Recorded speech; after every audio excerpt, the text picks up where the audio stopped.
CBS News Miami. Good afternoon, and thank you for joining us. I'm Najahe Sherman, and welcome to CBS News Miami's 4 p.m. Quickcast. Let's take a look at today's top stories. Off the top, it has taken more than 3 weeks and multiple candidates, but Republicans have united behind one man. The U.S. House of Representatives finally elected a new Speaker of the House. CBS News Miami's Skylar Henry has the latest from Capitol Hill. Therefore, the Honorable Mike Johnson of the state of Louisiana, having received a majority of the votes cast, is duly elected Speaker of the House of Representatives for the 118th Congress. Louisiana Congressman Mike Johnson accomplished something 3 other nominees before him were unable to do: unite House Republicans and claim the gavel as Speaker of the House. There's a lot going on in our country, domestically and abroad, and we are ready to get to work again to solve those problems, and we will. Johnson was able to assume the chair that places him 3rd in line of succession to the presidency. Over he held on our to his core conservative because they're at odds while a lot of still times winning now over the moderator. moderates. We have to sacrifice sometimes our preferences because that's what's necessary in a legislative body. But we will defend our core principles to the end. Johnson's record shows he voted against certifying the 2020 presidential election, voted against legalizing same-sex marriage, and in May, he voted against a Ukraine aid package. Johnson's vote against Ukraine aid could be put to the test almost immediately, as President Biden is asking Congress for more than $100 billion to fund the war in Ukraine, provide military aid to both Israel and Taiwan, and strengthen the U.S. southern border. There's divided support in the Republican conference. I don't think we ought to bring a Ukraine bill that doesn't have majority Republican support. We certainly shouldn't tie it to Israeli aid. Congress also has about 3 weeks to pass a new spending bill to keep the government open. Several House conservatives are opposed to any short-term deal unless it includes deep spending cuts. We are honored to have seen Speaker Johnson put out his plan for government funding, and the words continuing resolution are not a part of that plan. As Speaker, Johnson will have a large say over how the spending bills get passed. No bill can come to the floor without the new Speaker's approval. Skylar Henry, CBS News, Capitol Hill. Hialeah's mayor faces a lawsuit from another city leader. It all centers around the city's 911 call center. CBS News Miami's Ted Scouten has these details. What we basically have here is one city official suing another, and in this case, it's Councilman Brian Calvo suing Hialeah Mayor Esteban Bobo. This all stems from Calvo's investigation into Hialeah's 911 call center. Calvo claims over 2 years, thousands of calls were missed. He requested documents through a public records request for his investigation. He was told he'd be charged nearly $7,000 for that. He said Mayor Bovo's interference is a violation of his rights as a council member. The mayor, however, is not commenting. If these constraints by the mayor are left unchallenged, they set a very dangerous precedent, not only here in the city of Hialeah, but across the state of Florida, that any mayor who wishes to go above and beyond the powers vested in him by the city charter, they can diminish or somehow try to diminish the power that a legislative body or a council member has. We're going to let our attorneys react, and really I have no comment and won't participate in this circus. The mayor has 20 days to respond to the lawsuit. Meanwhile, Calvo is hoping for a court hearing within 2 to 3 months. In Hialeah, Ted Scouten, CBS News Miami. Always alerting, always tracking. This is Next Weather. And taking a live look outside, you can't tell, but it's breezy and warm. This is the kind of weather that Florida surfers love. Let's get right to Next Weather meteorologist Cindy Pressler. So are folks going to hit the waves for a few more days? I think so. Yeah, we're going to keep with this wind. Yes, breezy to windy. Temperatures made it up to 87 degrees this afternoon. So now we've got some clouds and a few spotty showers in here. But these waves, my goodness, there's a white caps on those waves. Winds gusting as high as 31 miles per hour this afternoon. Right now it is 82 degrees in Miami. 82 in Fort Lauderdale, Key West now at 84 degrees. And the winds, there's your gusts at this point, up to 26 miles per hour, 29 at Homestead. Marathon, 26 mile per hour winds, again out of the east-northeast, same direction, same type of thing. So if we look ahead, by 6 o'clock, we're still looking at gusts up to 25 miles per hour, backs down a little bit overnight. Tomorrow, same type of situation. We have the same setup out there. So again, winds will be gusting 25, maybe as close to 30 miles per hour. You can push that into the weekend as as well. So, of course, that means we're going to see some marine hazards here.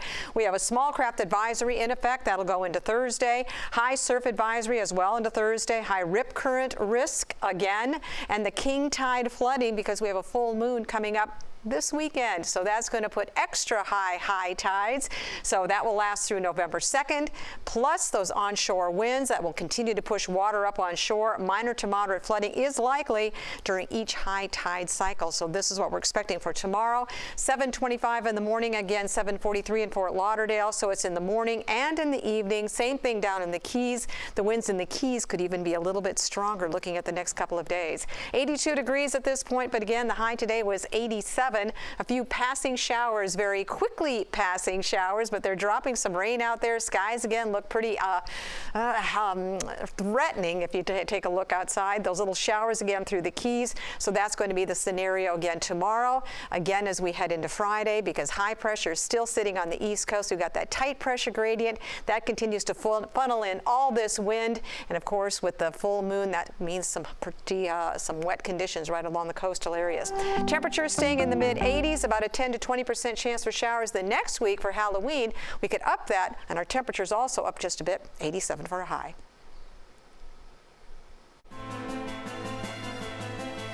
Now to the latest on the Israel-Hamas war. Israel Defense Forces says its strikes on Gaza have killed Hamas militants and destroyed some of their tunnels and command centers.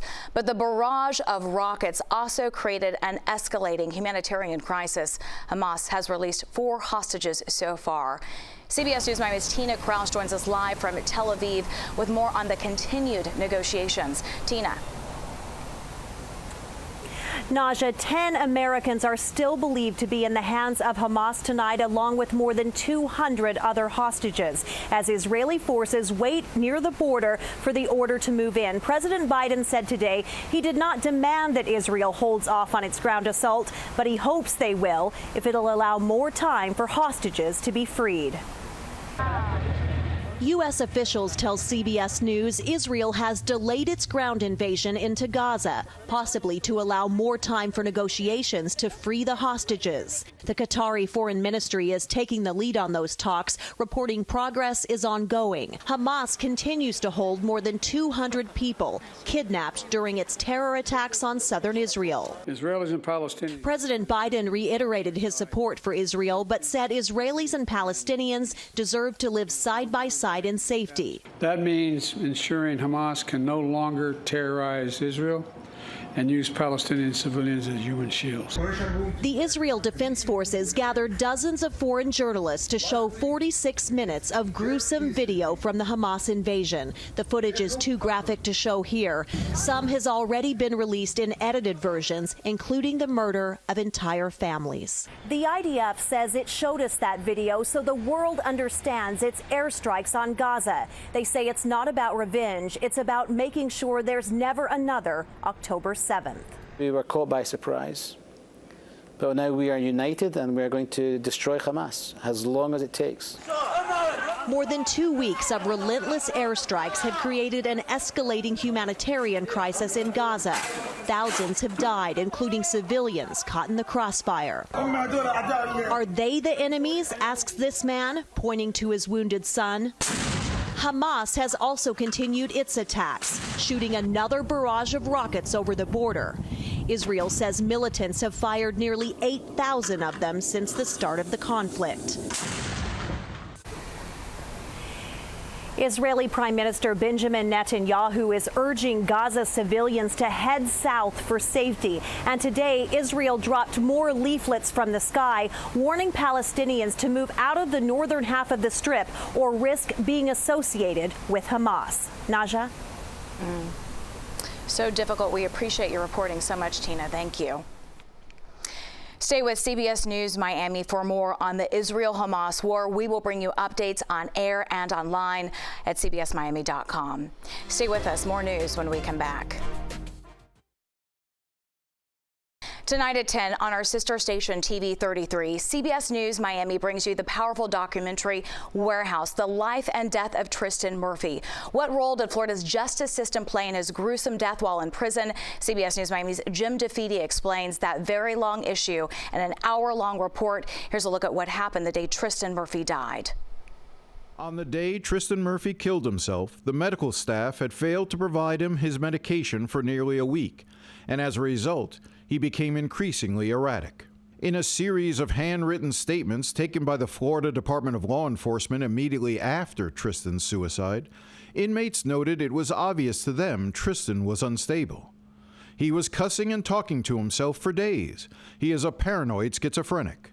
He stayed in my dorm and he would always talk to himself every day. And he seemed like he had problems mentally. Tried to speak with inmate Murphy shortly before incident, and he was acting very strange and angry. We are in the dorm together, and he has been very unusual.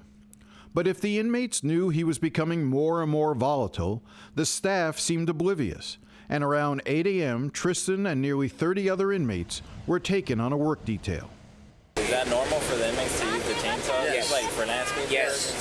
They always use everything. We have all kinds of tools: chainsaws, machetes, weed eaters. These are trustees that we have that come out here. They've been classified. Yeah, they've been classified the next level before they go out on the street so they can work. Gotcha. So they've already been classified that they can come out here, do some landscaping.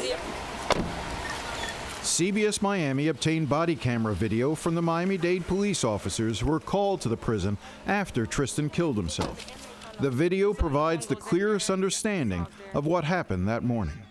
Has he ever made any threats? I don't really know the guy, that's why I asked. Jose Rambola was the correction officer overseeing Tristin and the work detail at the tool shed. I had two guys. I asked them, do you guys know how to use a chainsaw? Because they told me they had business, whatever. One guy said, yeah, I worked on trees, cutting trees. So I said, okay, well, show me you can start the chainsaw. Okay. And then maybe, I'll believe you, whatever. It was Tristin who volunteered. He goes, he cranks it like 2 times. And then by the 3rd time, I was like, hey, get off of there. Let me see if the other guy knows. Because if he doesn't know how to turn it on, then I'm going to get the other guy. Right. He stood up, and I said, hey, put it down. He kept cranking, he cranked it like one more time, got it started, revved it up, and then just put it to his neck. The Miami-Dade officers spoke to several of the inmates who told a similar story. Justin, can you just tell me a little bit about what you saw? All right. We was asked to fire the saw up because me and I guess him, we do tree work and stuff. Right. He's over there trying to start it. I turned to this man and I said, hey, I don't want to be near him with the saw. He's like, hey, turn around, and the dude has a thing on his neck. After he finishes, watch as the prison supervisor tries to have a private word with him. Hey. 48? The supervisor had earlier speculated to one of the Miami-Dade cops that Tristin may have been depressed over his love life. He's probably missing his girlfriend. It's not clear what the supervisor said this time, but whatever it was, the inmate quickly shot it down. No, he's got to be a paranoid schizophrenic. He's engine 68. 68. You know what I mean? Talking to himself. What's the ID? The supervisor quickly dismissed him, but the next inmate says the same thing. Murphy's his name. I know because I see him in line stuff. I distance myself from him. I feel uneasy. He talks himself, pops his jaw a lot. I honestly don't know how he made it through physical stuff, but the officer didn't know that. Watch Warehouse, the life and death of Tristin Murphy tonight at 10 on our sister station TV 33 and our CBS News Miami stream. That's your CBS News Miami Quickcast. I'm Najahe Sherman. Stay tuned for more news right here on CBS News Miami.